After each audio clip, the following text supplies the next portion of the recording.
December 2nd was an iconic call to maintain unified and democratic Yemen. The U.S. Special Envoy Lander King says Houthis are not committed to peace.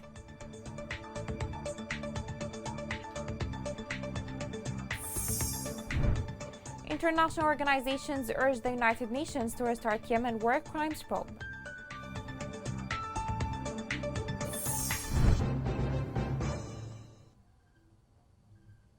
Welcome to Yemen Today TV. This is the English news with me, Roshan Fouad. The call given by the former president Ali Abdullah Saleh on the 2nd of December 2017 was meant to urge all Yemenis to unite and regain the republic, which has been kidnapped by Houthi rebels in 2014. The following report looks at the significance of that moment in modern Yemen history. December the 2nd, uprising features began to appear on the November 29, 2017 from Al Saleh Mosque in Al-Sab'in Square, when Houthi rebels attacked the mosque Hadda and Al-Hayya Siyasi districts. This attack came due to the speech of late veteran Ali Saleh, who exposed some of Houthi rebellion plans. Houthis, after seizing Sana'a and taking control of Yemen's institutions, they turned Yemeni youth into a fuel for their war. They harnessed the economy, distorted education and health sectors. After November 29th clashes, all forces of the uprising withdrew from their position, and prisoners were exchanged due to an agreement made. But on December 1st, Houthis violated what had been agreed upon, including the agreement on a truce. On December 2nd, Ali Saleh called the Yemeni people for a popular uprising against Houthi militia in defense of the republican system and the freedom and dignity of the Yemeni people. 2 days after his call for an uprising, on December the 4th, Saleh was killed in his home alongside Arif Hawad al-Zuka, who was shot by Houthi militia. Houthis basically destroyed all state institutions, including administrative, military and security apparatus. The late Ali Saleh couldn't bear watching all what was built in Yemen to be completely destroyed by Houthi barbaric acts.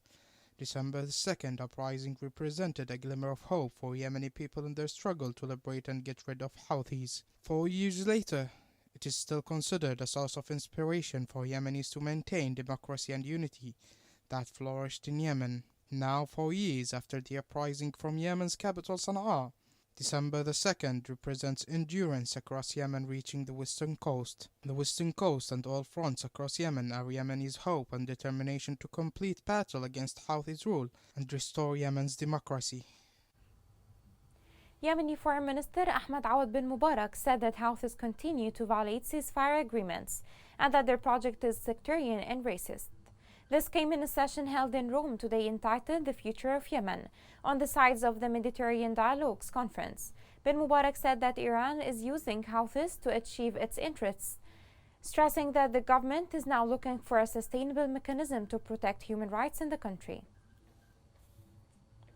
There were a very practical proposal on the table, starting with ceasefire, some economical and humanitarian arrangement, returning back to the table, the Omani rules. So many pieces, and that increased the expectation, and everyone think that it's the time to end this war.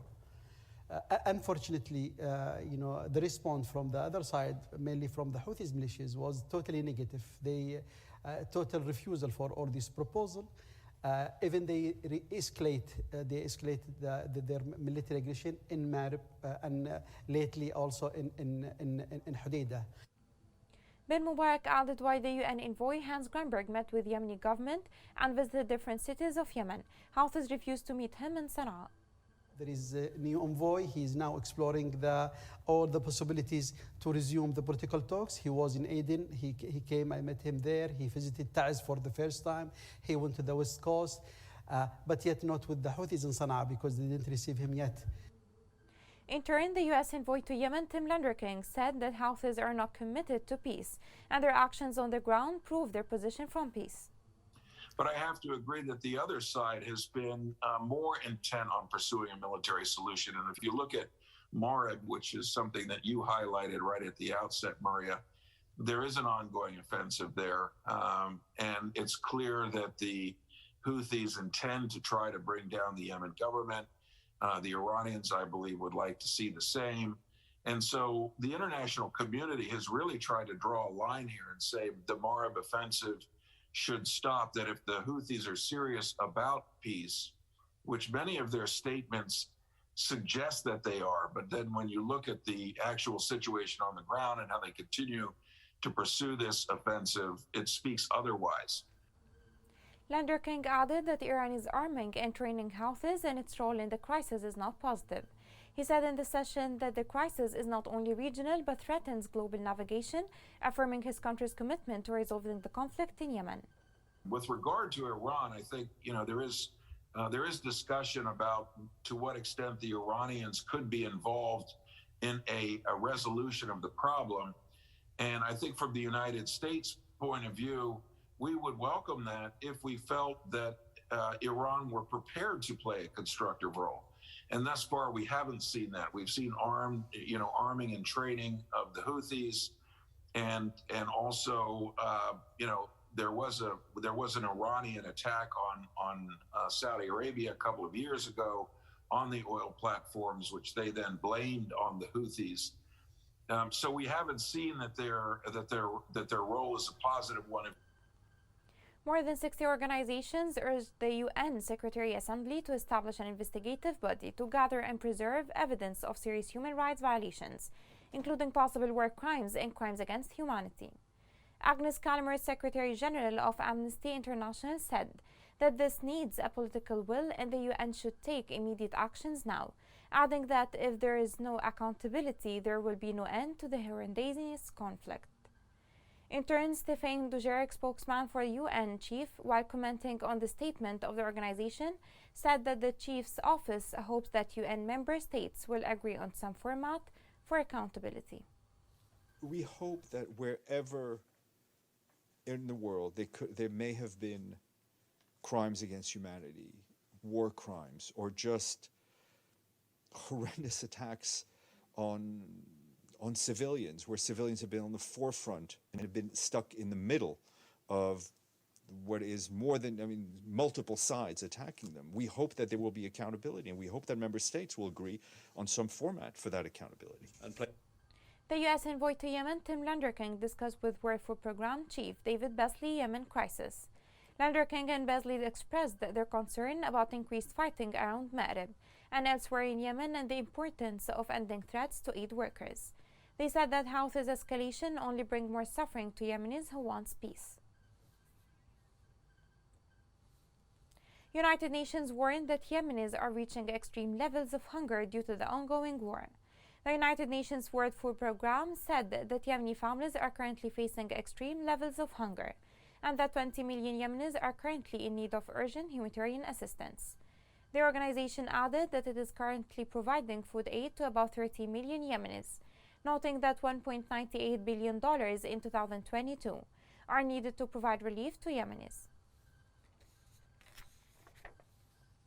The healthcare system has almost collapsed, according to the World Health Organization reports. Epidemics have started to spread nationwide. Houthis refuse to facilitate access of vaccines of some diseases like polio only. Because they are delivered by the government, this makes people's health in jeopardy. More details on this story is in the following report. More than 4,000 families live in northwestern Yemen, in the districts under the control of the Houthi militia.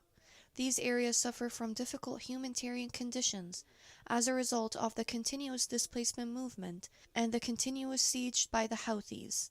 A large number of children in these areas are at risk of contracting polio due to the lack of vaccines for more than 2 years now. Director of the Health Office of the Hairan district in Hajjah Governorate said that the statistics include more than 2,900 children who have not received vaccinations for polio and other diseases and epidemics. In the same context, a Yemeni government official warned of the re-emergence of polio in Yemen 14 years after declaring the country free of it. The Assistant Undersecretary of the Yemeni Ministry of Health said that polio disease has re-emerged in both the governorates of Saada and Hajjah, adding that the Houthis prevented the polio vaccine from the two governorates for many times. Children are the future for any country. The government should take actions as soon as possible to help the lives of these poor children before they all die.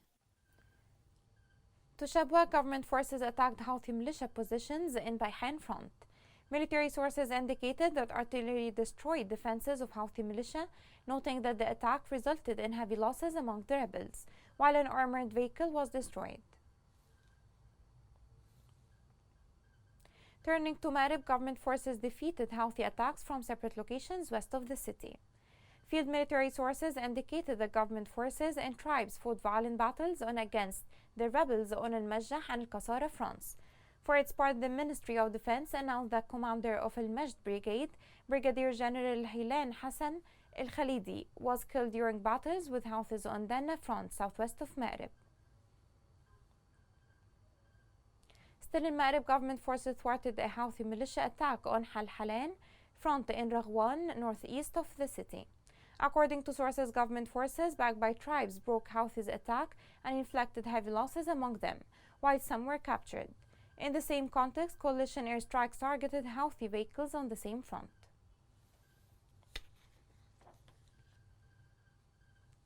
To Hodeidah, United Nations confirmed that Houthis have destroyed 5 brigades, leading to the obstruction of the main civilian and commercial artery linking southern and northern governorates of Yemen. According to a report by United Nations Office for the Coordination of Humanitarian Affairs, fighting blocked the main road connecting Hais district with Magbana district, which is a crucial stretch on the route that had since April 2019 been the main commercial route, running from Aden through Al-Makha and Al-Khoukha to Hais, and from there to Ib and other northwestern areas. Still in Hodeidah, the engineering teams of the joint forces were able to dismantle dozens of mines planted by the Houthi militia in the agricultural fields of citizens south of Al-Balil village in Hais. According to military sources, the team discovered a large number of fields filled with mines and explosive devices, noting that 40 mines planted by the militia had been dismantled. In Taiz, Colonel Abdel Basit Al-Qadi, a leader in the 35th Armored Brigade, was killed after an assassination attack with an explosive device in Souq al-Ahad, Al-Ma'afir district. Sources said that the explosion was a result of a planted explosive device by anonymous personnel in his car, which led to his death. A number of soldiers and civilians were injured in the explosion too. Coming next. High prices a nightmare preventing Yemenis from getting basic life commodities.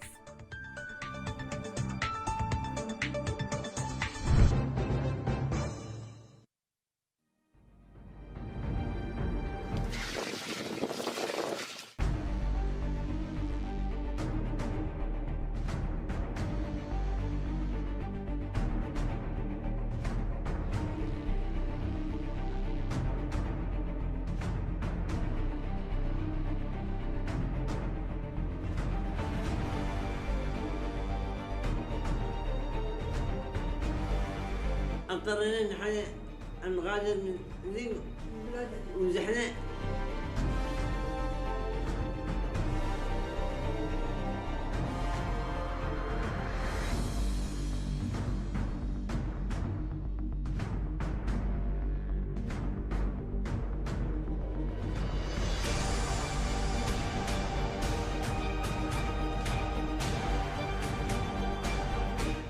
الله يستنقذكم يا محويتني، الله يستنقذ.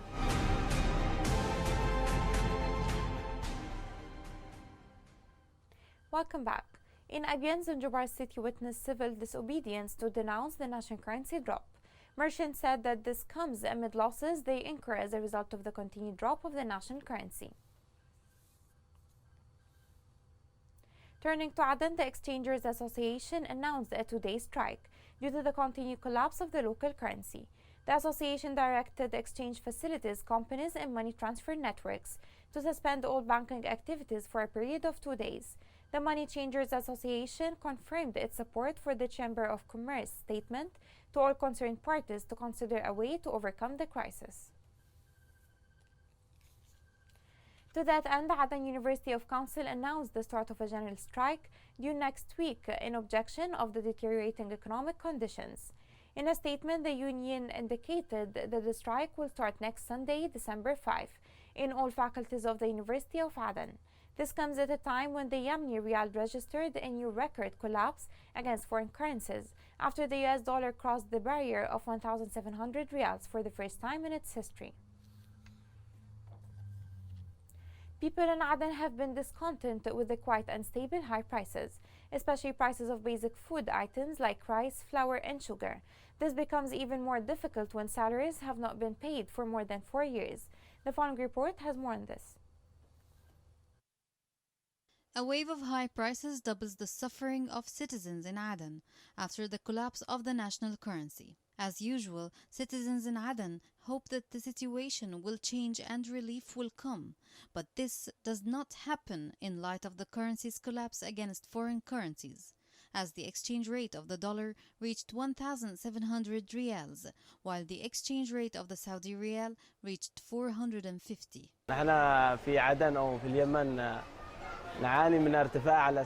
We suffer in Aden and Yemen in general from crazy price hike. Every day there is a different price. People can't cope with that. Some people can't afford buy daily basic necessities like flour and rice.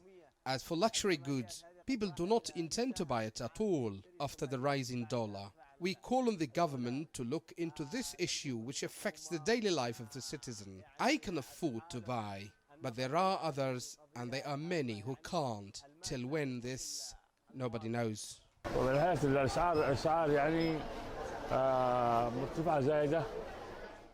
Prices are increasingly high. However, in the Mran company and some other markets, some prices of goods are cheap and do not affect the citizen, but prices of basic products such as flour and sugar are imaginary. Salaries are as little as 60,000 riyals, and this is not enough to buy anything. We hope that the government will take into account the situation of citizens and reduce prices or increase salaries as soon as possible.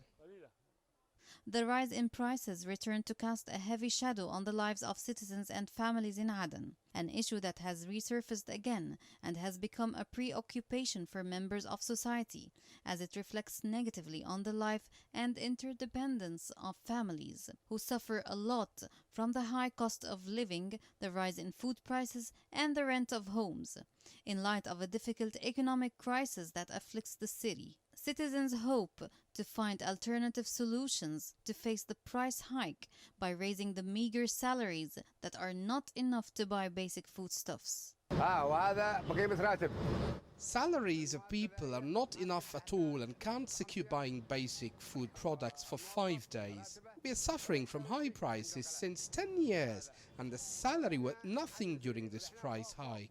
The poor worker keeps suffering, with no increase at all in their salary to cope with this issue.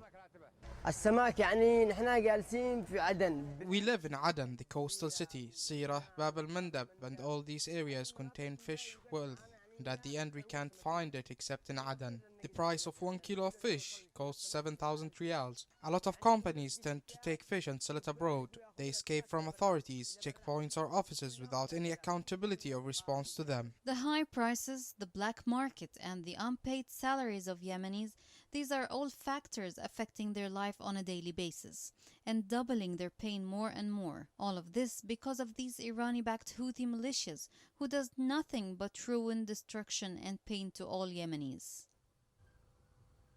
The National Committee of Coronavirus announced 9 new cases of the COVID-19 in 4 governorates. According to committee officials, 4 cases were recorded in Aden, 2 in El Dala, 2 in El Mahra, and 1 in Taiz. Also, one death was recorded and 2 recovered cases. With the current updates, the total confirmed cases are 10,020, including 1,952 deaths and 6,913 cases of recovery.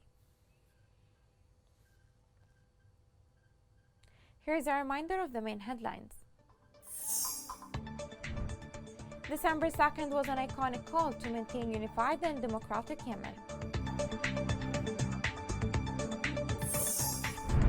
The U.S. Pashin Boylander King says Houthis are not committed to peace.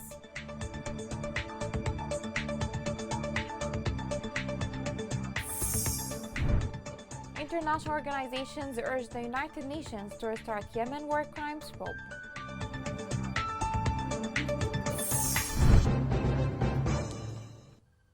This brings us to the end of the news. It was Roshan Fouad. Thank you for watching.